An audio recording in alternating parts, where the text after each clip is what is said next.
Welcome to the campus of Northland International University. And we're having Focus Week this week as we focus on God's Word, as we focus on God. And we have a real gift this week. We, all the way from Cambodia, is J.D. Crawley, church planter, and he is no stranger to our Northland family. And so it's really good to have you, J.D. Thanks for coming. Thank you very much for having me. Would you tell us a little bit about what you've been preaching, teaching on, as well as why you chose it? Well, the Northland student body is always a little more intense and a cut above theologically than most student bodies. I have to say that. And so that allows me to choose a topic that might be a little bit more theologically heavy. I can bump up the difficulty level a little bit.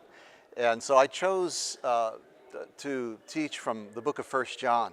And we're doing a theological study of it, especially the concepts, the theological formulations of God is light and God is love, and what the implications of that are in our lives, and as diagnostic statements to let us know if we're part of God's family or not.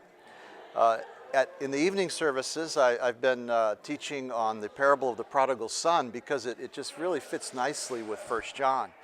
Because in 1 John ends with the statement, guard yourselves from idols.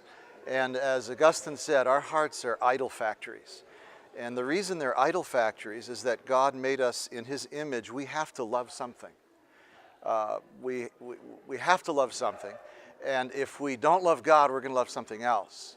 And if we love something else, that something else just cannot sustain, does not have the weight to satisfy, to save, to keep on satisfying. Only God does.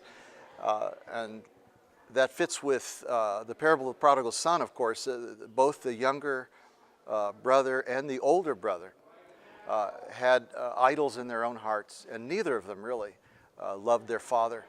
And it's a good example of what John is warning us against at the end of 1 John, where he says, little children, guard yourselves from idols. One of the things that I truly pray that God will do at Northland, even through you being here, is not only what you teach and preach, but your presence here. God will call many of our Northland students, maybe even our faculty and staff, to follow you in places like just where God has called you. That is our heartbeat here at Northland. Thanks. So thank you for coming. Thank you for having me. Thank you for watching this video, and check out other sermons by JD at live.ni.edu. Thank you.